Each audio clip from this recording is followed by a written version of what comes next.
Assalamualaikum sahabat-sahabat proyek kita yang dirahmati Allah.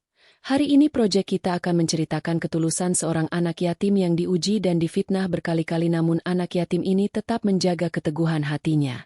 Namun sebelumnya saya sarankan untuk menuliskan sholawat Nabi Muhammad agar kelak sholawat ini menjadi saksi untuk mendapat syafaat di akhirat. Like dan subscribe ke channel ini sangat membantu menyebarkan dakwah Islam dan menjadi amal jariah. Pagi baru saja menyingkap tirainya dari balik lereng bukit. Langit masih temaram. Kabut tipis menyelimuti sawah dan jalanan desa yang masih basah oleh embun malam. Udara dingin menyusup melalui celah-celah pepohonan dan genteng rumah-rumah penduduk. Desa pagar gunung masih terlelap. Hanya beberapa ayam jantan yang sudah mulai bersuara, menandakan kehidupan akan segera bergerak kembali. Di antara keheningan itulah langkah kecil terdengar pelan namun mantap. Seorang anak lelaki berusia 12 tahun menyusuri pinggiran jalanan tanah dengan karung goni lusuh menggantung di bahunya. Ia mengenakan kaos abu-abu yang pudar warnanya, berlubang di bagian pundak kanan. Celana pendeknya menggantung canggung, seolah dulunya adalah milik orang dewasa yang kemudian dikecilkan. Kakinya telanjang, menapak langsung tanah dingin dan tajam. Namanya Ridwan. Orang-orang desa mengenalnya sebagai bocah pemulung. Anak yatim yang tinggal di sebuah gubuk tua di pinggir kebun jati. Tak banyak yang tahu asal-usulnya secara lengkap. Hanya bahwa ia sudah tak punya orang tua. Ibunya meninggal saat Ridwan baru berumur 6 tahun. Terserang demam tinggi yang tak pernah ditangani karena tak ada biaya. Ayahnya menyusul 2 tahun kemudian. Tertimpa batang pohon kelapa saat memanen nira. Sejak itu, Ridwan hidup seorang diri. Tidak ada saudara. Tidak ada sanak. Ia tinggal di gubuk kosong yang dulu pernah ditempati seorang kakek tua sebelum pindah ke kota. Gubuk yang hanya terdiri dari satu ruangan, berdinding anyaman bambu yang mulai keropos dan beratapkan seng yang bocor di beberapa sisi. Di sanalah Ridwan tidur, makan, dan menyimpan karungnya. Meski hidup sendiri dan mengandalkan pemungutan sampah untuk bertahan, Ridwan bukan anak yang muram. Ia dikenal sopan dan ramah. Setiap pagi ia menyapa siapapun yang dijumpai di jalan, tukang becak, petani, ibu-ibu yang menjemur pakaian. Dengan suara kecil tapi penuh ketulusan, ia selalu mengucapkan salam. Jarang ada yang menjawab, tapi Ridwan tetap tersenyum. Rutinitasnya sederhana namun melelahkan. Setiap pagi buta ia berjalan keliling desa, masuk ke ganggang sempit, menyusuri pasar tradisional, kadang hingga ke desa sebelah. Ia mencari botol plastik, kardus bekas, aluminium kaleng, atau apapun yang bisa dikumpulkan dan dijual ke pengepul. Kadang ia menemukan sandal putus, mainan rusak, sendok plastik, bahkan sobekan kain. Semua ia kumpulkan. Semua berharga. Hari itu, matahari mulai naik tinggi lebih cepat dari biasanya. Udara berubah gerah, dan langit cerah tanpa awan. Ridwan sudah berjalan jauh. Karungnya sudah setengah penuh. Keringat membasahi leher dan punggungnya. Perutnya belum diisi apapun selain air dari sumur umum. Saat melewati pasar desa, langkahnya melambat. Di ujung barat pasar, berdiri sebuah toko besar milik seorang wanita kaya, Hajah Nur. Toko itu menjual segala macam kebutuhan rumah tangga dan sembako. Bangunannya baru direnovasi. Berdinding keramik putih mengilap dan berpintu kaca tebal. Emperan toko itu bersih dan teduh. Bayang-bayang dari atap baja melindungi dari sinar matahari langsung. Ridwan mendekat. Badannya lelah. Kakinya pegal. Ia hanya ingin duduk sebentar. Tidak di tengah jalan. Tidak menghalangi siapapun. Hanya duduk di sudut emperan yang sejuk. Ia menurunkan karungnya, duduk bersila, dan mengelap keningnya dengan tangan. Napasnya berat. Beberapa menit berlalu. Ia membuka botol bekas yang berisi air sumur. Meneguk perlahan. Lalu menatap orang-orang yang berlalu lalang. Sebagian menatapnya sinis. Sebagian lagi pura-pura tidak melihat. Pintu kaca toko tiba-tiba terbuka keras. Seorang wanita berbadan besar dengan gamis berwarna ungu tua dan kerudung emas keluar dengan langkah cepat. Wajahnya memerah. Matanya menyipit tajam ke arah Ridwan. "Hei, kamu ngapain duduk di situ?" bentaknya keras. Suaranya menggema dan mengundang perhatian orang-orang sekitar. Ridwan kaget. Ia langsung berdiri dan menunduk dalam. Maaf, Bu. Saya cuma duduk sebentar. Capek. Capek? Sana pergi. Ini tempat usaha orang, bukan tempat pemulung kayak kamu numpang istirahat. Saya gak ganggu siapa-siapa. Bu, maaf. Tahu nggak, gara-gara kamu duduk di sini, pelanggan jadi ilfil. Mereka bisa mikir tempat saya jorok. Dasar anak kotor. Ridwan menahan napas. Suasana di sekitar menjadi sunyi. Beberapa orang memperhatikan dengan raut bingung. Namun tak ada yang bersuara. Ibu Hajah berbalik masuk ke dalam toko. Ridwan pikir ia akan selesai dimarahi. Tapi tak lama kemudian, pintu kembali terbuka. Wanita itu muncul lagi. Kali ini membawa ember berisi air. Sebelum sempat Ridwan bergerak, air dalam ember itu sudah disiramkan ke arahnya. Guyuran air itu mengenai kepala, wajah, dan tubuh Ridwan. Karungnya ikut basah. Baju tipis yang ia kenakan menempel di kulit. Air menetes dari ujung rambutnya ke dagu, lalu ke tanah. Wah, enak banget duduk-duduk di tempat orang ya. Biar sekalian seger. Sindir Ibu Hajah keras. Disambut tawa beberapa pedagang di dekat situ. Ridwan tidak menjawab. Ia hanya menunduk. Air dingin itu terasa lebih pedih dari tamparan. Tapi yang paling menyakitkan adalah tatapan orang-orang. Tatapan kosong yang membiarkan semuanya terjadi tanpa intervensi. Ia memungut karungnya yang basah, memanggul kembali di pundaknya, lalu melangkah pergi perlahan tanpa menoleh ke belakang. Tak ada satu kata pun keluar dari mulutnya. Tapi di dalam dada kecilnya, sesuatu menghangat dan menyesakkan. Ia bukan marah, bukan benci, tapi lebih seperti sepi yang menggigilkan. Langit mendung menggantung di atas desa pagar gunung. Awan hitam perlahan menggelayut, seolah ikut merasakan apa yang dialami Ridwan hari itu. Angin berembus dingin, membawa bau tanah dan aroma hujan yang sebentar lagi turun. Orang-orang mulai bergegas menutup warung dan menarik jemuran. Tapi Ridwan masih berjalan, menyusuri pematang sawah, dengan karung basah yang menempel di punggungnya. Langkahnya lambat, bukan karena lelah semata, tapi karena isi dadanya terasa berat. Ada perasaan tertahan di tenggorokan, yang tak bisa ia tumpahkan. Ridwan belum menangis. Ia hanya diam. Matanya lurus menatap jalan tanah di depannya. Sesekali menatap langit dengan pandangan kosong. Sesampainya di gubuk kecilnya, Ridwan meletakkan karung di sudut ruangan. Karung itu meneteskan air, menciptakan genangan kecil di lantai tanah. Ia duduk di atas tikar pandan yang sudah sobek di beberapa sisi, merapatkan lutut ke dada. Bajunya masih basah, tapi ia enggan mengganti. Di gantungan bambu, hanya ada satu baju kering, dan itu pun berlubang di bagian dada. Ia ingin menyimpannya untuk besok.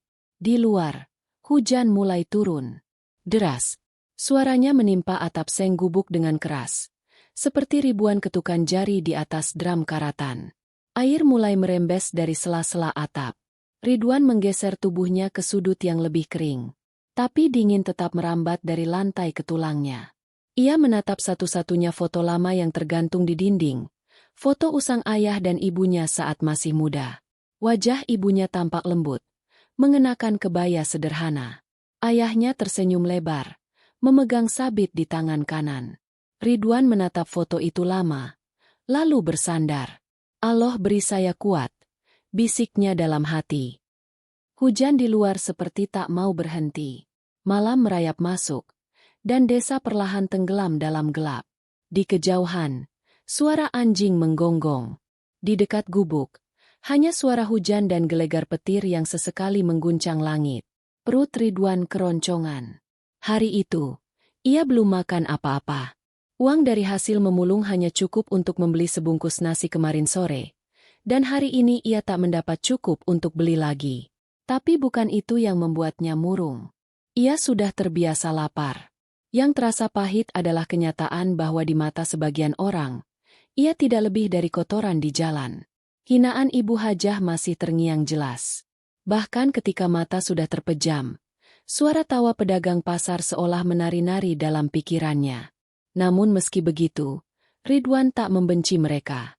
Bahkan terhadap Ibu Hajah sekalipun, ia tidak menyimpan dendam. Kalau saya benci, saya jadi sama seperti mereka. Gumamnya pelan. Keesokan harinya, hujan belum benar-benar berhenti. Embun tebal menyelimuti desa, dan tanah masih becek. Tapi Ridwan sudah bangun lebih dulu dari ayam jantan.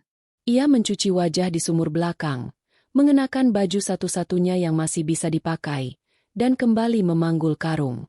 Langkahnya hari ini membawanya lebih jauh dari biasanya, hingga ke perbatasan desa sebelah. Ia takut kembali ke pasar desa, takut bertemu Ibu Hajah atau orang-orang yang akan menatapnya dengan tatapan aneh. Ia menghindar, tapi perutnya tak bisa menunggu. Maka ia tetap bekerja. Di tepi pasar desa tetangga, Ridwan menemukan tumpukan kardus bekas di belakang toko mie instan. Ia memungut perlahan, melipat rapi, dan memasukkannya ke dalam karung. Di sela pekerjaannya, seorang lelaki paruh baya menghampirinya. "Kamu yang dari pagar gunung ya?"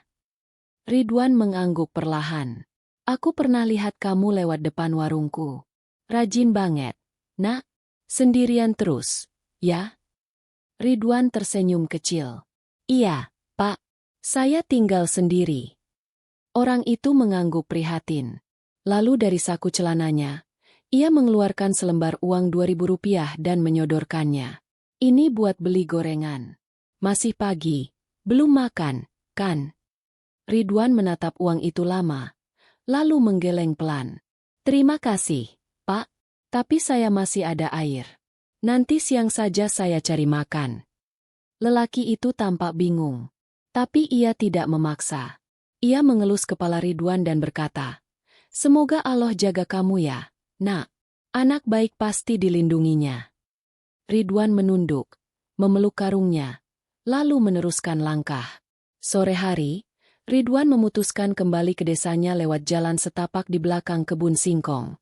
Udara dingin mulai turun, dan awan hitam kembali menutupi langit. Saat melewati jalan setapak itu, ia melihat dari kejauhan seorang anak perempuan kecil terjatuh di kubangan lumpur. Ridwan menghampiri. Anak itu menangis, lututnya berdarah, dan sandal sebelahnya hilang terbawa air. "Kamu kenapa?" tanya Ridwan pelan. "Aku kepleset, sandal aku hilang." "Sudah, sini. Jangan nangis. Nanti kamu tambah sakit." Ridwan menggendong gadis kecil itu, membawanya ke saung terdekat, membersihkan lututnya dengan air dari botol, dan menyobek sedikit bajunya sendiri untuk membalut luka kecil itu. Setelah reda, anak itu berkata, "Namaku Alin." "Namaku Ridwan." Alin tersenyum, meski air matanya masih menggantung. "Kamu baik."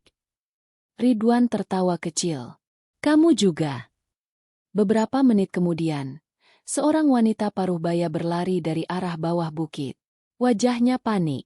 Begitu melihat Alin, ia langsung memeluk gadis kecil itu erat. "Alin, ya Allah, kamu kemana aja? Ibu cari-cari." "Saya nemuin dia di jalan, Bu," kata Ridwan sambil berdiri. Wanita itu menatap Ridwan dengan mata merah, lalu mengangguk dan mengucapkan terima kasih berulang kali. Ia merogoh tas, hendak memberikan uang. Tapi Ridwan menolak halus. "Gak usah, Bu. Saya cuma bantu dikit." Wanita itu tertegun. Dalam diam, ia memandang Ridwan seolah melihat sesuatu yang lain, bukan sekadar bocah pemulung. Malam itu, di dalam gubuk kecilnya, Ridwan menatap langit-langit yang dipenuhi bayangan dari lampu minyak kecil. Ia tidak berpikir tentang lapar, dingin, atau baju basah. Ia hanya berpikir bahwa selama ia masih bisa berbuat baik, hidupnya punya arti. Banyak orang menganggap kebaikan hanya bisa datang dari orang yang punya. Tapi Ridwan tahu, kadang hati yang kosong justru lebih mudah diisi dengan ketulusan. Dan malam itu, seperti malam-malam sebelumnya, Ridwan tidur sambil memeluk karungnya. Hujan turun lagi. Tapi kali ini, Ridwan tertidur dengan senyum tipis yang tak luntur, meski tubuhnya menggigil. Hari-hari berlalu dengan langkah yang tak berubah. Ridwan tetap menjadi bayang-bayang di tepi jalan desa. Ia hadir, tapi sering dianggap tak ada. Wajahnya yang ramah dan tubuh kurusnya tak pernah menarik perhatian, kecuali saat keberadaannya dianggap mengganggu. Tapi Ridwan tidak pernah meminta dipedulikan. Ia hanya ingin hidup, mengais rezeki yang mungkin tersisa dari sisa orang lain. Suatu siang, langit di atas pagar gunung memancarkan terik yang menyengat. Tanah mulai merekah, dan jalan setapak berdebu. Pasar desa ramai oleh orang-orang yang belanja untuk persiapan acara tahlilan di rumah kepala dusun. Beberapa pedagang membuka lapak lebih awal, menjajakan pisang rebus, getuk, serta jajanan pasar.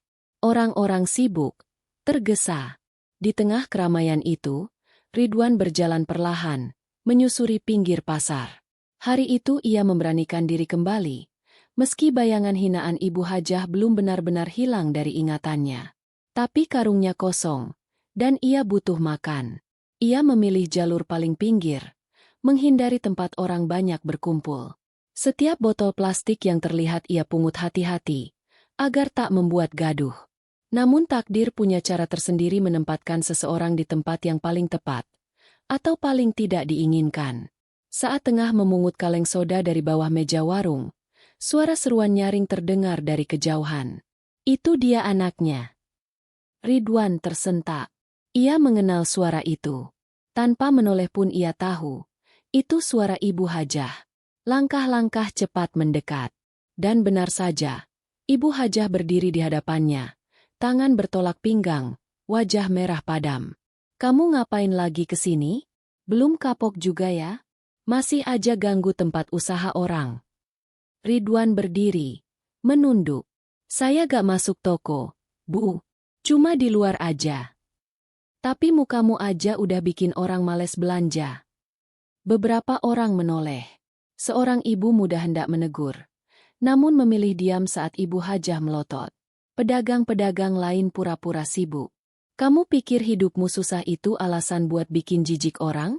Sana, pergi. Jangan pernah kelihatan di pasar ini lagi." Ridwan menelan ludah.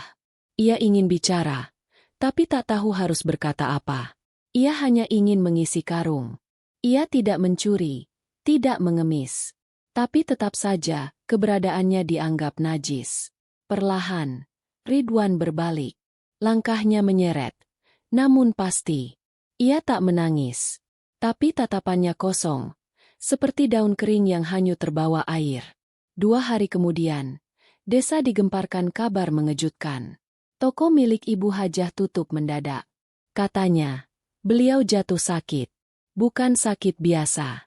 Seluruh tubuhnya bengkak. Tangan tak bisa digerakkan. Kaki memar tanpa sebab. Suaminya yang tinggal di kota belum bisa pulang. Dan anak-anaknya sedang di luar negeri. Rumor menyebar cepat. Ada yang bilang kena santet. Ada yang bilang kena karma. Tapi satu hal yang pasti, sejak jatuh sakit, Ibu Hajah berubah. Rumah megahnya tak lagi ramai. Ia tak bisa makan sendiri, tak bisa berjalan ke kamar mandi, dan terpaksa merebah sepanjang hari di atas ranjang. Asisten rumah tangga satu-satunya, Embok Sarmi, kewalahan merawat. Beberapa warga mencoba datang menjenguk, tapi Ibu Hajah menolak semua tamu. Ia hanya meminta air putih dan berdiam di kamarnya. Bahkan beberapa hari, ia tak menyentuh makanan sama sekali. Saat kabar itu sampai ke telinga Ridwan, ia hanya diam. Di dalam hatinya, tak ada rasa senang, tak ada rasa puas. Justru ada rasa yang sulit dijelaskan, semacam iba yang menyusup tanpa bisa ditahan. Sore itu, Ridwan berdiri di bawah pohon mangga besar, menatap rumah besar bercat kuning gading di depan sana. Pagar besi tertutup rapat, tak ada suara dari dalam. Tapi Ridwan tahu, di dalamnya ada seseorang yang sedang menderita. Ia menatap karungnya yang nyaris kosong, lalu menatap rumah itu lagi. Hatinya ragu, tapi langkah kakinya tetap maju. "Assalamualaikum," ucapnya pelan dari luar pagar. Tak ada jawaban. "Assalamualaikum," ulangnya, kali ini sedikit lebih keras. Beberapa detik kemudian, Embok Sarmi muncul dari balik pintu samping. Wajahnya terkejut melihat siapa yang berdiri di luar pagar. "Kamu?" Suaranya ragu. "Mau apa ke sini?" Ridwan menunduk. Saya dengar Bu Hajah sakit. Saya cuma mau bantu kalau bisa. Embok Sarmi menatapnya lama, seperti tak percaya dengan apa yang ia dengar. Kamu ini anak yang disiram air itu kan? Ridwan tidak menjawab. Tapi Embok Sarmi sudah tahu. Matanya perlahan berkaca-kaca. Ia membuka pagar perlahan. Masuklah. Entah kenapa, saya rasa kamu memang dikirim buat bantu. Beberapa menit kemudian, Ridwan sudah berada di dalam kamar besar beraroma minyak kayu putih. Ibu Hajah terbaring di ranjang. Tubuhnya tertutup selimut. Wajahnya pucat dan bengkak di bagian pipi. Matanya menatap kosong ke langit-langit. Hingga tiba-tiba pandangannya beralih. Ia melihat Ridwan berdiri di ambang pintu. Seketika, wajahnya mengeras. Kamu. Ridwan mendekat perlahan, membawa semangkuk air hangat yang tadi diminta Embok Sarmi untuk membersihkan tangan dan wajah. Saya cuma bantu, Bu. Gak usah takut. Kenapa kamu kesini? Suaranya serak, nyaris tak terdengar. Saya gak bisa diam aja tahu orang sakit sendirian. Kalau saya yang sakit, saya juga pengin ada yang nolong. Ibu Hajah memejamkan mata. Wajahnya seperti menahan sesuatu, entah amarah, sedih, atau malu. Tapi Ridwan tak menunggu jawaban. Ia duduk di sisi ranjang, merendam kain kecil, lalu perlahan mengelap dahi wanita itu. Sentuhan tangan Ridwan membuat Ibu Hajah menahan napas. Ia menggigit bibir, menoleh ke arah lain. Tapi ia tidak mencegah. Beberapa menit berlalu dalam diam. Hanya suara napas dan desir kipas yang berputar. Embok Sarmi berdiri di pintu, menyeka air mata. Anak sekecil ini, hatinya lebih lapang dari kita semua, gumamnya lirih. Hari-hari berikutnya, Ridwan datang setiap sore. Membantu mengganti perban, menyuapi bubur, membacakan doa-doa ringan yang ia hafal. Tak banyak bicara, tapi selalu ada. Dan perlahan, sesuatu berubah. Wajah Ibu Hajah tidak lagi keras. Ia mulai membuka percakapan. Awalnya pendek, airnya masih hangat, atau, kamu udah makan? Tapi kemudian menjadi lebih dalam. Kenapa kamu gak sekolah? Dan, apa kamu gak pernah marah sama saya?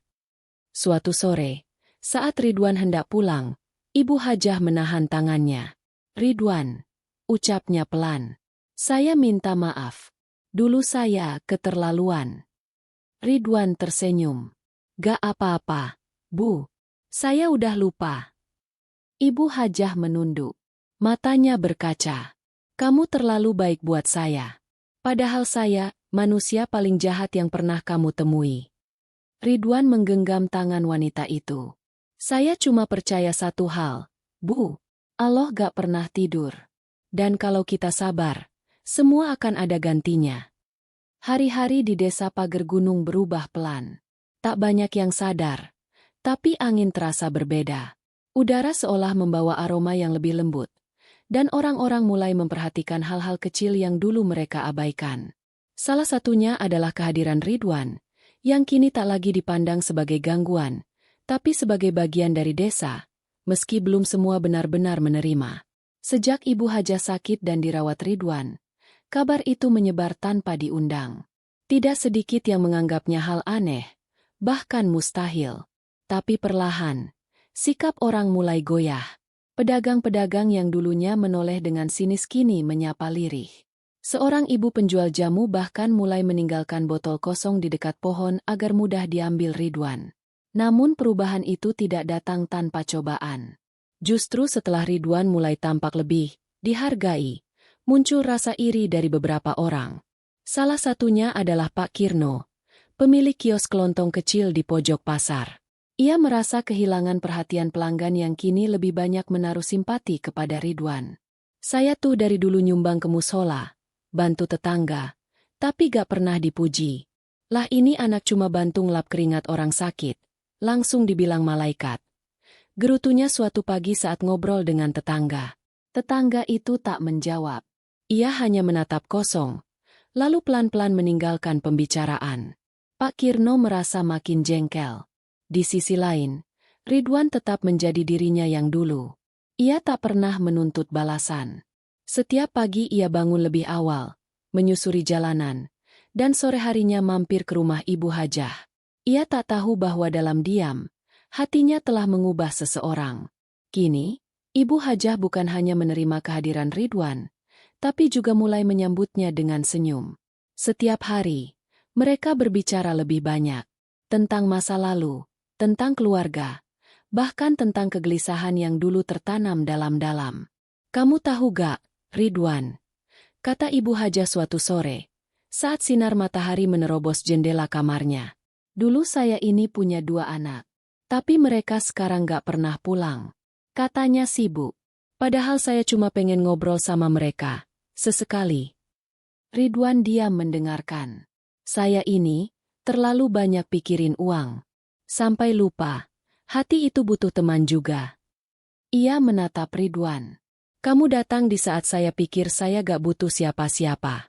Tapi kamu malah ngasih lebih dari sekadar bantuan. Kamu ngasih saya rasa malu. Tapi malu yang nyembuhin." Ridwan mengangguk pelan. "Saya juga belajar banyak dari ibu." Ibu Hajah tertawa kecil. "Belajar apa dari orang kayak saya?" Ridwan tersenyum. "Belajar memaafkan. Kadang luka paling dalam itu bukan karena orang lain, tapi karena kita gak bisa maafin. Saya belajar maafin bukan buat orang lain, tapi buat diri sendiri." Suatu malam, angin bertiup lebih kencang dari biasanya. Langit desa pagar gunung dipenuhi awan gelap. Petir sesekali menyambar di ujung langit, dan hujan pun turun deras. Di tengah gelapnya malam, Ridwan terbangun dari tidurnya karena suara ketukan cepat di pintu gubuknya. "Ridwan, bangun, Wan." Itu suara Embok Sarmi. Dengan cepat Ridwan membuka pintu. Tubuhnya langsung disambut angin basah. Ibu Hajah tiba-tiba demam tinggi. Dia menggigil. "Saya panik. Gak ada orang di rumah. Tolong, Wan." Tanpa banyak bicara, Ridwan mengambil jaket lusuhnya dan berlari menembus hujan, menyusuri jalan becek dan licin menuju rumah besar itu. Sesampainya di sana, ia mendapati Ibu Hajah terbaring lemas. Wajahnya pucat, napasnya pendek-pendek. Termos air panas di atas meja sudah kosong. "Panasnya tinggi banget," ucap Ridwan. "Kita harus bawa ke klinik." "Tapi mobilnya lagi dibawa masnya ke kota," jawab Embok Sarmi panik. Ridwan menatap sekeliling, lalu mengambil sepeda ontel milik tukang sayur yang diparkir di samping rumah. Ia memanggil 2 pemuda desa yang kebetulan lewat. "Tolong bantu saya. Kita gotong ibu ke sepeda. Saya kayu sampai klinik di desa seberang." Mereka menatap Ridwan, bingung, tapi akhirnya mengangguk. Tak ada waktu untuk tanya-tanya. Malam itu, di bawah hujan deras, Ridwan mengayuh sepeda dengan sekuat tenaga. Tubuh Ibu Hajah ditopang oleh Embok Sarmi di boncengan belakang. Setiap kayuhan terasa berat. Mata Ridwan nyaris tak bisa membuka karena air hujan dan angin dingin. Tapi ia terus maju. 10 kilometer lebih. Mereka tempuh hanya dengan tenaga dan doa. Sesampainya di klinik, dokter langsung memberikan pertolongan. Tubuh Ibu Hajah yang panas dipasangi infus, diberi suntikan, dan perlahan mulai stabil. Dokter mengatakan bahwa jika terlambat beberapa menit saja, kondisinya bisa lebih buruk.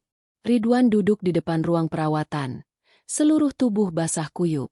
Tapi ada rasa lega yang tak bisa disembunyikan. Ia menunduk, mengusap wajah dengan tangan kecilnya yang menggigil. "Allah, terima kasih, saya cuma pengin dia sembuh." Pagi harinya, dokter memanggil Ridwan ke ruangannya. "Kamu keluarga pasien?" Ridwan menggeleng. "Bukan, cuma orang yang ngerawat." Dokter tersenyum. "Anak seumur kamu, jarang yang punya hati seperti itu." Kemudian, dokter menjelaskan bahwa kondisi Ibu Hajah sudah membaik, tapi tetap butuh perawatan intensif selama beberapa hari ke depan. Mereka menyarankan agar keluarga datang menemani. Ridwan mengangguk. Ia keluar dan duduk di samping tempat tidur Ibu Hajah yang masih terbaring lemah. Wanita itu membuka mata perlahan. Saat melihat Ridwan, ia mencoba mengangkat tangannya, tapi gagal. "Kamu masih di sini?" Ridwan tersenyum. "Iya, Bu. Saya gak pergi kemana-mana. Ibu Hajah menitikkan air mata. Kamu, anak yang selama ini saya hina, ternyata yang paling peduli. Sementara anak-anak saya yang saya besarkan bahkan gak angkat telepon. Ridwan menggenggam tangannya. Allah gak lihat siapa yang kaya, Bu. Tapi siapa yang sayang. Hari itu, Ridwan duduk berjam-jam di sisi Ibu Hajah. Di sela-sela diam, ia menggenggam tangan wanita itu dengan sabar. Ia tak tahu bahwa kisah ini mulai menyebar lebih luas. Beberapa warga desa datang menjenguk. Bahkan, akun media sosial desa yang biasa sepi kini ramai dengan cerita tentang Ridwan, anak yatim yang memeluk luka dengan sabar. Dan di antara semua yang datang, ada sepasang tamu tak terduga yang berdiri di depan klinik. Seorang lelaki berusia 40-an, dengan jas rapi dan koper di tangan. Di sampingnya, seorang perempuan muda mengenakan kerudung lembut. Mereka diam memandangi Ridwan yang tertidur di bangku tunggu klinik. Lelaki itu menggenggam koper erat. Itu, Ridwan. Bisiknya. Wanita di sampingnya mengangguk. Iya, Mas. Itu yang selama ini rawat ibu. Lelaki itu menunduk. Wajahnya berkaca-kaca. Suara langkah kaki di lorong klinik terdengar bergema pelan. Waktu menunjukkan pukul 9 pagi, tapi udara masih membawa sisa gerimis semalam. Di balik tirai putih kamar rawat, Ibu Hajah terbangun. Matanya mengerjap perlahan. Nafasnya sudah lebih tenang, dan kepala terasa ringan meski belum sepenuhnya pulih. Ia menggerakkan tangan kanan, lalu memutar kepala ke arah jendela. Di sana, duduk Ridwan yang tertidur meringkuk di kursi plastik. Jaketnya dijadikan selimut tipis. Kaki telanjangnya menyentuh lantai dingin, namun wajahnya tetap tenang. Air mata kembali mengalir dari mata Ibu Hajah. Dalam diam, ia menyadari, ada cinta yang datang bukan dari ikatan darah, melainkan dari kasih sayang yang tak pernah minta balasan. Tiba-tiba, suara pintu dibuka perlahan. Seorang lelaki bertubuh tegap masuk, diikuti seorang wanita muda berkerudung. Wajah mereka asing, tapi membawa rasa yang tak bisa dijelaskan. Ridwan tersentak bangun. Ia berdiri cepat, mengira tamu itu perawat. Tapi begitu melihat siapa yang ada di belakang lelaki itu, ia mundur sedikit, ragu. Ibu Hajah menatap mereka lama. Kedua matanya membelalak. Tubuhnya mencoba bangkit meski lemah. Fahmi. Nadia. Lelaki itu, Fahmi, tersenyum kecil. Wajahnya menegang menahan tangis. Ia mendekat, menggenggam tangan ibunya dengan hati-hati. Iya, Bu. Ini kami. Ibu Hajah menangis terseduh. Suara isaknya memenuhi ruangan. Akhirnya kalian pulang. Allah, akhirnya kalian pulang. Nadia memeluk ibunya perlahan. Kami dengar dari media sosial desa. Kami gak tahu ibu sakit separah ini. Maafkan kami, Bu. Ibu Hajah tidak menjawab. Ia hanya mengangguk, matanya berkaca. Wajahnya basah oleh tangis dan peluh yang tak terucap sejak bertahun lalu. Ridwan berdiri di sudut ruangan. Tak tahu harus bagaimana. Tapi kemudian, Fahmi menoleh ke arahnya. Kamu Ridwan? Ridwan mengangguk pelan. Fahmi mendekat, lalu menjabat tangan bocah itu dengan kuat. Saya gak tahu harus bilang apa. Tanpa kamu, mungkin ibu gak akan selamat. Ridwan menunduk. Saya cuma bantu yang saya bisa. Kamu bantu lebih dari siapapun, Ridwan. Fahmi kemudian mengeluarkan sesuatu dari tas. Sebuah bungkusan kecil berisi pakaian bersih dan sepatu. Saya dengar kamu tinggal sendiri. Izinkan saya mulai dari hal kecil. Ridwan menatap bungkusan itu. Bukan karena nilainya, tapi karena isinya membawa sesuatu yang lama hilang. Perhatian yang hangat, tanpa tuntutan. 3 hari kemudian, Ibu Hajah diperbolehkan pulang. Kali ini bukan diantar ambulans, tapi dijemput oleh anak-anaknya sendiri. Warga desa berkumpul di depan klinik, menyambut kabar bahagia itu dengan wajah lega. Namun di balik semua sukacita, Ridwan memilih berjalan sendiri, menjauh tanpa suara. Ia tidak ingin menyita sorotan. Ia tidak butuh ucapan terima kasih. Ia hanya merasa cukup karena orang yang dulu membencinya, kini telah menemukan kembali hatinya yang hilang. Sore itu, Ridwan duduk di tepian sungai kecil di balik ladang desa. Ia memandangi arus air yang mengalir lambat. Di tangannya, sebuah bungkusan kecil berisi buku catatan lusuh dan pensil yang ia pungut beberapa hari lalu. Kalau aku bisa menulis, aku mau nulis semuanya. Biar nanti Allah tahu, aku udah coba jadi baik, meskipun aku cuma anak kecil yang gak punya apa-apa. Gumamnya. Suara langkah kaki terdengar dari belakang. Ridwan. Itu suara Fahmi. Ridwan menoleh. Lelaki itu berdiri dengan pakaian santai, membawa 2 bungkus nasi dan 2 gelas teh manis dalam kantong plastik. Kamu belum makan, kan? Ridwan tersenyum kecil. Ia mengangguk. Fahmi duduk di sampingnya, membuka bungkus makanan, lalu menyerahkannya ke Ridwan. Dulu waktu kecil, saya juga suka duduk di sini. Sama Bapak. Dia sering bilang, sungai ini gak pernah pilih-pilih air mana yang boleh lewat. Semua air, meski keruh, tetap bisa mengalir. Sama kayak hidup. Kita gak bisa milih siapa yang kita temui, tapi kita bisa pilih bagaimana kita memperlakukan mereka. Ridwan menatap sungai. Berarti saya air keruhnya ya, Mas? Fahmi tertawa. Bukan. Kamu justru air paling jernih yang saya lihat di desa ini. Ridwan tersipu. Ia menunduk. Saya sama Nadia, udah diskusi. Kami ingin kamu tinggal di rumah. Gak usah mikir biaya. Anggap aja keluarga. Ibu juga yang minta. Dia pengin kamu tetap dekat. Ridwan menahan napas. Hatinya bergetar, tapi juga bingung.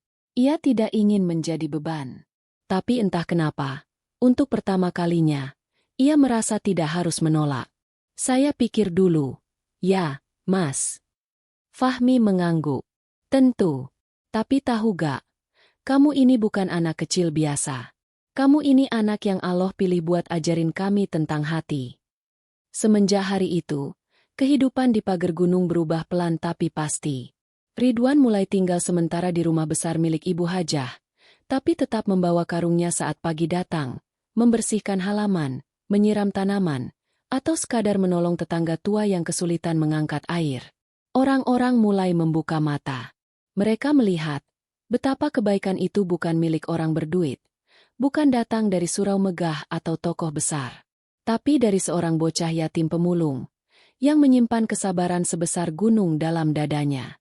Dan Ibu Hajah, ia benar-benar berubah. Setiap pagi ia menyapa tetangga, menyisihkan makanan untuk fakir miskin, dan lebih sering tersenyum. Suatu hari, saat duduk di teras rumah bersama Ridwan, ia memeluk bocah itu dan berkata, "Kamu tahu, Ridwan, waktu kamu pertama kali duduk di depan toko saya cuma lihat anak kotor yang ganggu pemandangan.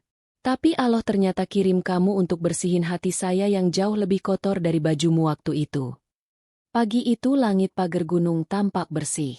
Kabut tipis menggantung di antara pepohonan, dan aroma tanah basah masih tersisa dari hujan semalam.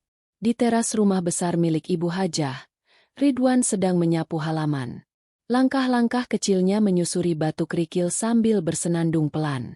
Ia tampak lebih bersih, mengenakan baju pemberian Nadia, meski tetap mengenakan topi lusuhnya, kenangan dari almarhum ayahnya. Di balik jendela, Ibu Hajah memperhatikannya sambil tersenyum. Sejak kepulangan anak-anaknya, rumah itu lebih hidup. Tapi Ridwan tetap menjadi pusat perhatian hatinya. Entah bagaimana, kasih sayang yang dulu tertutup kesombongan perlahan membuka diri, seperti bunga liar yang tumbuh di sela-celah batu. Namun kedamaian itu tidak berlangsung lama. 2 minggu setelah Ridwan tinggal di rumah itu, desa Pager Gunung digemparkan oleh kabar mengejutkan. Seseorang menyebarkan isu bahwa Ridwan bukan anak baik seperti yang terlihat. Sebuah foto lama yang memperlihatkan Ridwan tidur di depan kios, disandingkan dengan foto Ibu Hajah yang jatuh pingsan, dijadikan bahan untuk memutar balik fakta. Ini anak yang pura-pura baik demi harta. Lihat saja, sekarang sudah tinggal di rumah besar. Siapa yang tahu maksudnya apa? Begitu tulis salah satu akun di media sosial desa. Lebih parah lagi, Seseorang dengan akun anonim menyebarkan kabar bahwa Ridwan sebenarnya mencuri uang dari toko warga saat mereka lengah. Tidak ada bukti kuat, tapi cukup untuk mengguncang kepercayaan sebagian orang. Di pasar, para pedagang kembali berbicara lirih saat Ridwan lewat. Itu yang katanya malaikat kecil itu ya? Iya, tapi sekarang malah katanya mau ambil alih warisan Ibu Hajah. Anak-anak kandungnya aja dilangkahi. Ridwan mendengar semua bisik-bisik itu. Tapi ia tetap diam. Langkahnya tak goyah, meski hatinya mulai gemetar. Di rumah, Nadia membaca semua komentar di ponselnya dengan dahi mengernyit. Ini semua fitnah. Gak mungkin Ridwan begitu, tegasnya kepada Fahmi. Fahmi mengangguk, tapi wajahnya murung. Aku percaya Ridwan. Tapi kamu tahu sendiri, Bu Hajah gampang terpengaruh. Saat mereka bicara, Ibu Hajah sedang duduk di kamarnya, memandangi foto yang dicetak dan dikirim seseorang ke rumah. Foto itu samar, buram, tapi cukup membuatnya terdiam lama. Hatinya kembali dibayangi oleh kecurigaan lama yang dulu begitu kuat. Ketika Ridwan masuk membawakan teh hangat, Ibu Hajah tak langsung menyambutnya seperti biasa. "Kamu dari mana?" tanyanya dingin. Ridwan menunduk. "Dari masjid, Bu. Bantu Pak Modin angkat air wudhu." Ibu Hajah diam sejenak. "Kamu kenal sama orang yang namanya Gimin? Yang punya kios di pojok pasar?" Ridwan menggeleng. "Saya cuma sering lewat. Gak pernah ngobrol." Ibu Hajah meletakkan foto di meja. "Ini dikirim ke rumah," katanya. "Kamu dulu pernah ambil uang kembalian dari kios itu. Pura-pura gak tahu." Ridwan menatap foto itu. Matanya berkaca, tapi tak ada air mata yang jatuh. Ia hanya berkata pelan, "Bu, saya gak pernah ngambil yang bukan milik saya. Saya gak tahu kenapa orang mau bilang begitu. Tapi saya gak akan bela diri kalau ibu gak percaya." Kata-katanya membuat ruangan menjadi sunyi. Ibu Hajah tidak langsung menjawab, tapi sorot matanya perlahan luluh. Dan ia tahu ada sesuatu dalam diri Ridwan yang tak bisa disangkal, ketulusan yang tak dibuat-buat. Namun masalah belum selesai. Beberapa hari kemudian, kios milik Pak Kirno di pasar terbakar. Api melalap hampir seluruh isi toko, dan warga berkumpul panik mencoba membantu. Di tengah kerumunan, Pak Kirno menatap seseorang dengan penuh dendam. "Itu pasti ulah Ridwan," teriaknya. Semua mata menoleh. "Dia sering jalan dekat toko saya. Mungkin dia dendam karena saya bilangin waktu itu. Gak ada orang lain yang bisa masuk kalau bukan dia." Ridwan yang kebetulan baru pulang dari masjid, terkejut melihat kerumunan. Ia dihampiri ketua RT dan beberapa warga. "Kamu lihat apa tadi malam, Wan?" Ridwan menggeleng. "Saya semalam tidur di surau. Gak kemana-mana." Namun tidak ada saksi. Dan warga mulai goyah. Esok harinya, Ridwan dipanggil ke balai desa. Di sana, beberapa tokoh masyarakat berkumpul. Pak Lurah, Pak RT, dan beberapa tokoh lain duduk melingkar. Ibu Hajah dan anak-anaknya pun hadir. Pak Lurah membuka pembicaraan dengan suara berat. "Ridwan, kamu anak yang selama ini dianggap tulus, jujur. Tapi sekarang banyak yang mempertanyakan itu. Kami ingin mendengar langsung dari kamu." Ridwan berdiri. Tubuhnya gemetar, tapi wajahnya tetap tenang. "Saya gak pernah membakar kios. Saya juga gak pernah curi uang. Saya gak tahu siapa yang sebar kabar itu. Tapi saya gak marah. Kalau saya salah, Allah tahu. Tapi kalau saya benar, semoga orang yang nuduh saya dikasih petunjuk juga." Suasana ruang itu hening. Tiba-tiba, seseorang berdiri dari bangku belakang. Itu Gimin, pemilik kios tua yang dulu jadi sumber isu pencurian itu. "Pak Lurah, saya mau ngomong. Dulu memang ada uang saya yang hilang. Tapi saya baru ingat, waktu itu saya yang salah hitung. Saya udah cek ulang, ternyata gak hilang. Dan Ridwan gak pernah saya lihat dekat-dekat dagangan saya." Gimin menatap Ridwan. "Maafkan saya, Nak. Saya juga ikut-ikutan nuduh karena semua orang nuduh. Padahal kamu gak salah." Beberapa orang menunduk malu.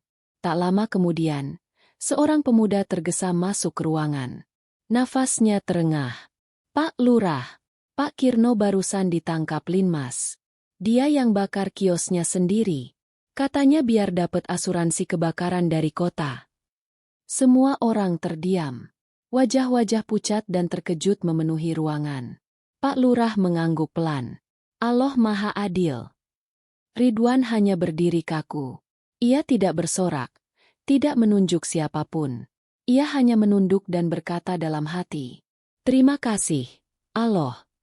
Karena aku gak harus bohong untuk membuktikan kebenaran." Ibu Hajah berdiri dan menghampirinya. Ia memeluk Ridwan di depan semua orang. "Kamu bukan cuma anakku. Wan, kamu cermin buat kami semua. Terima kasih karena kamu gak berubah, meski kami semua berubah." Pagi menjelang siang. Udara desa Pager Gunung mulai hangat, membawa aroma daun jati yang mengering. Jalanan masih basah sisa hujan semalam, memantulkan bayangan pepohonan di kanan kiri jalan utama. Di depan rumah Ibu Hajah, Ridwan sedang mencabut rumput liar di tepi pagar. Kini tangannya tak hanya memegang karung bekas, tapi juga alat berkebun yang diberikan Nadia. Di sela sibuknya, ia sesekali menyapa warga yang lewat. "Assalamualaikum, Bu Paimah." "Waalaikumsalam, Ridwan. Sehat ya, Nak?" Senyum-senyum hangat seperti itu mulai akrab menempel di wajah orang-orang yang dulu memalingkan pandang saat Ridwan lewat. Kini, Ridwan tak lagi disebut anak pemulung dengan nada rendah. Ia menjadi lambang kecil dari perubahan yang besar. Namun di balik semua itu, ada satu sosok yang belum berdamai dengan hatinya sendiri. Pak Wiryo, tetua dusun yang dulu menjadi orang pertama yang menuduh Ridwan berbuat curang. Pak Wiryo tinggal di rumah paling ujung dusun, rumah besar peninggalan leluhurnya. Ia dikenal galak dan kaku, jarang tersenyum, dan paling tak suka kalau ada anak kecil berkeliaran di dekat rumahnya. Ketika kasus kios terbakar terbongkar, ia tidak pernah meminta maaf pada Ridwan. Ia hanya diam, lalu semakin jarang terlihat di depan umum. Suatu hari, Ridwan diminta Nadia mengantarkan kue ke rumah Pak Wiryo. Ibu Hajah tahu bahwa Pak Wiryo sedang sakit dan tak bisa banyak bergerak. Tanpa banyak tanya, Ridwan segera melangkah, membawa kotak kue hangat dan termos kecil berisi teh manis. Rumah Pak Wiryo tampak lengang. Pagar kayunya yang sudah lapuk dibiarkan terbuka. Burung-burung di ranting depan rumah pun tampak enggan berkicau. Ridwan mengetuk pelan pintu rumah. "Pak Wiryo, ini saya, Ridwan. Bawa kue dari Bu Hajah." Tak ada jawaban. Tapi pintu sedikit terbuka. Dengan sopan, Ridwan melangkah masuk dan melihat Pak Wiryo duduk di kursi rotan, memeluk selimut tipis. Wajahnya tampak pucat dan lemah. Ridwan meletakkan kue di meja. "Maaf ganggu, Pak. Ini ada titipan dari Bu Hajah. Saya juga bawain teh hangat. Kalau Bapak butuh bantu bersih-bersih, saya bisa bantu." Pak Wiryo membuka matanya pelan. Ia menatap Ridwan lama. Lalu dengan suara pelan, nyaris tak terdengar, ia berkata, "Kamu gak marah?" Ridwan menggeleng. "Kenapa saya harus marah, Pak? Saya gak pernah diminta Allah buat benci siapa-siapa." Pak Wiryo menghela napas berat. Tangannya gemetar saat mencoba mengambil teh di meja. "Dulu, saya terlalu cepat menilai kamu. Saya kira kamu cuma mau manfaatin kebaikan orang. Ternyata saya yang salah." Ridwan mendekat, membantu memegangkan gelas itu agar tak tumpah. "Kalau Bapak masih butuh maaf, saya kasih sekarang juga." Air mata menggenang di mata Pak Wiryo. Ia mengangguk pelan, seperti menemukan kembali rasa manusiawinya yang lama terkubur. Kabar pertemuan itu cepat menyebar ke warga desa.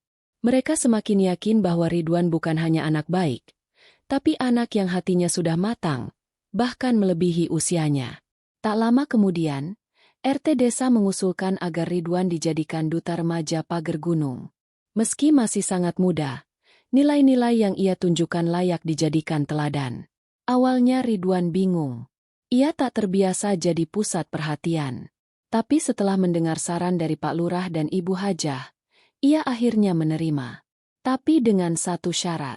"Saya gak mau cuma jadi simbol. Kalau bisa, Bantuin saya bangun tempat belajar buat anak-anak yatim dan pemulung kayak saya.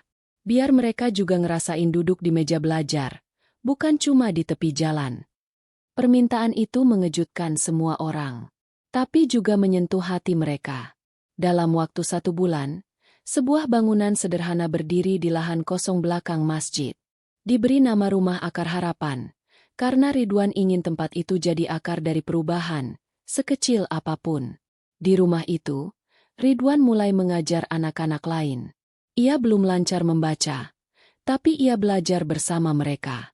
Kadang Pak Guru Harto datang membimbing, kadang Nadia mengajarkan menulis. Tapi Ridwan selalu ada.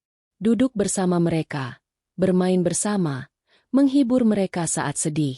Suatu malam, saat hujan turun deras, Ridwan duduk di beranda Rumah Akar Harapan, memandangi lampu minyak yang menggantung di dalam ruang belajar.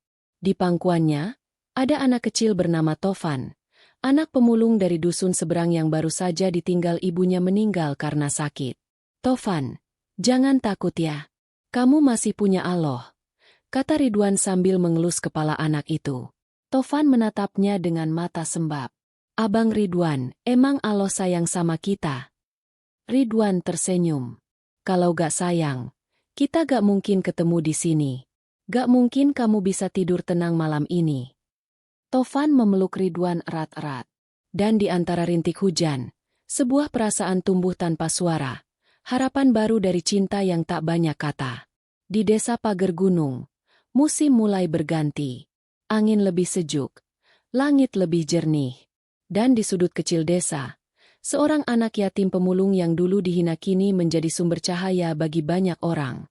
Tapi jalan Ridwan belum selesai. Karena hidup bukan tentang berapa banyak luka yang pernah datang, tapi tentang bagaimana kita memilih berjalan meski luka itu belum hilang. Hari-hari di Pager Gunung berjalan seperti biasanya. Suara burung berkicau di pagi hari, aroma tanah basah setelah hujan, dan tawa riang anak-anak yang belajar di Rumah Akar Harapan mengisi udara desa. Ridwan kini bukan lagi anak pemulung yang duduk di emperan toko, tapi sosok kecil yang membawa harapan dan kebaikan bagi banyak orang.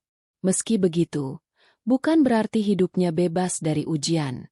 Suatu sore, saat Ridwan sedang mengajar anak-anak menulis di rumah belajar, terdengar suara gaduh dari arah jalan desa. Sebuah kerumunan warga berkumpul, dan di tengahnya terlihat seorang pria yang dikenal sebagai Pak Lurah muda desa tetangga. Wajahnya muram dan penuh amarah. "Kalian harus tahu," katanya dengan suara keras. "Di desa saya, anak-anak sering tidak punya tempat belajar layak. Saya datang untuk belajar dari kalian, dari Rumah Akar Harapan ini. Saya ingin membawa pulang inspirasi ini agar anak-anak saya juga bisa merasakan yang sama."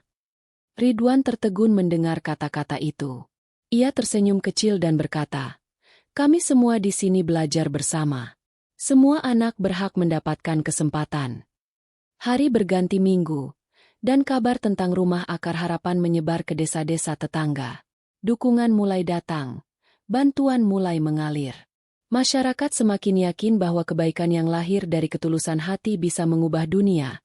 Satu langkah kecil demi langkah kecil. Namun suatu malam, badai datang. Angin kencang dan hujan deras merobohkan sebagian atap rumah belajar. Banyak anak ketakutan dan menangis. Ridwan yang sedang berjaga di sana segera mengajak anak-anak keluar ke tempat yang lebih aman. Setelah badai reda, Ridwan dan warga bergotong royong memperbaiki rumah belajar itu. Malam itu, ketika lelah mulai menguasai tubuhnya, Ridwan menatap langit yang mulai cerah kembali. Ia berbisik dalam hati, "Terima kasih, Allah, karena Engkau selalu memberikan cahaya di ujung jalan, meski gelap datang silih berganti." Beberapa bulan kemudian, pada hari ulang tahun Ridwan yang ke-10, warga desa mengadakan sebuah perayaan sederhana di halaman Rumah Akar Harapan. Semua berkumpul, membawa makanan dan kue.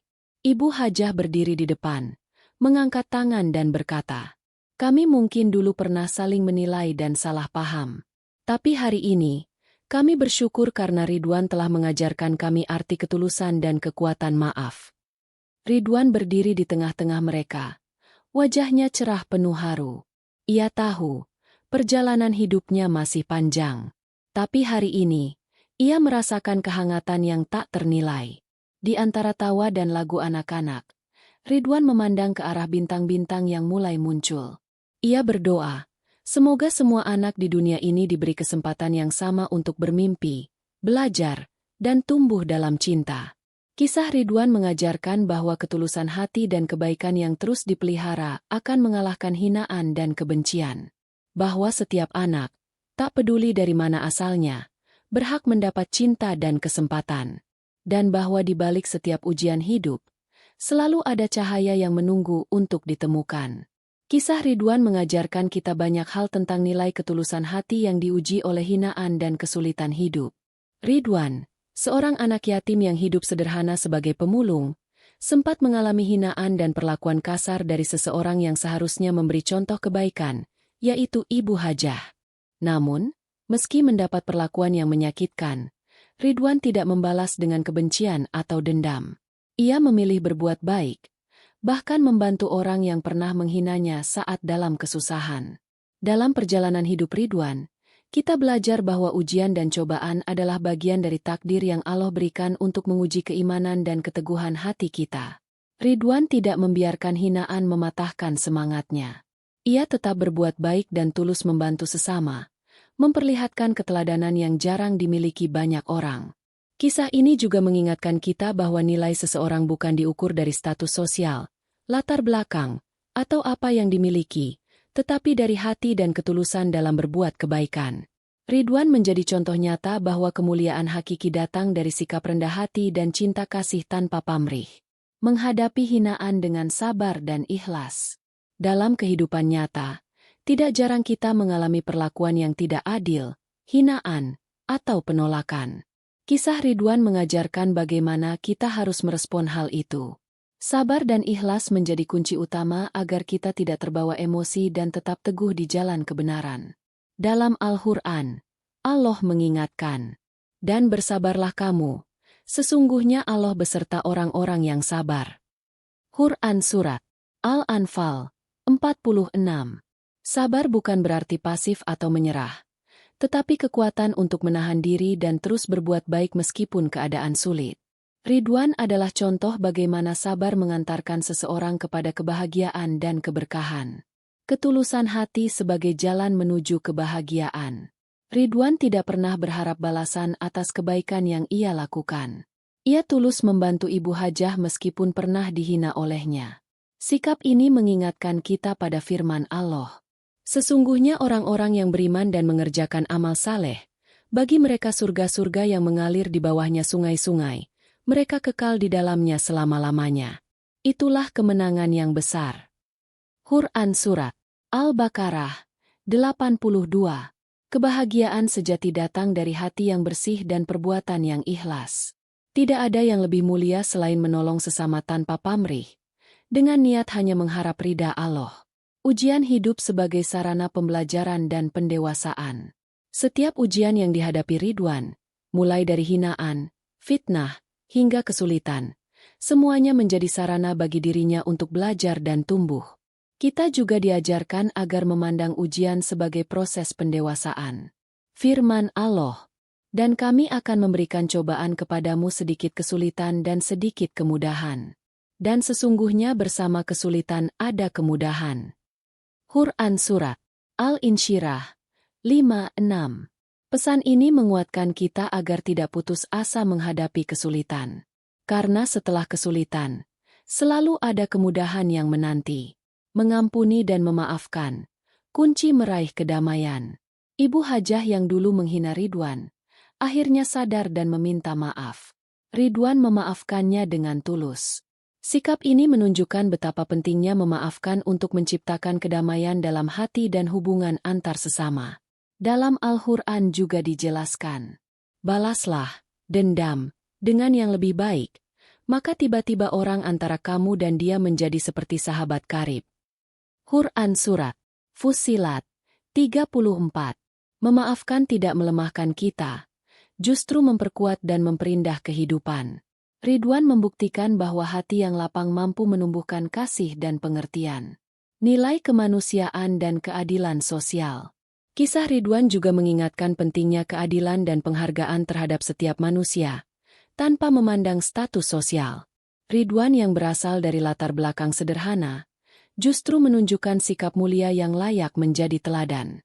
Allah berfirman, "Wahai manusia, sesungguhnya kami telah menciptakan kamu dari seorang laki-laki dan seorang perempuan dan menjadikan kamu berbangsa-bangsa dan bersuku-suku supaya kamu saling mengenal.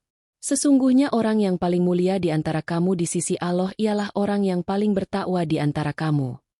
Quran Surat Al-Hujurat 13. Kisah ini membuka mata kita bahwa setiap manusia punya harga yang sama di sisi Allah. Tak ada yang lebih tinggi kecuali yang bertakwa dan berbuat baik. Berbuat baik tanpa mengharap balasan dunia. Ridwan membantu semua orang dengan tulus. Ia tidak mengharap imbalan, bahkan ketika dihina sekalipun. Sikap ini membawa berkah dan mengubah pandangan banyak orang.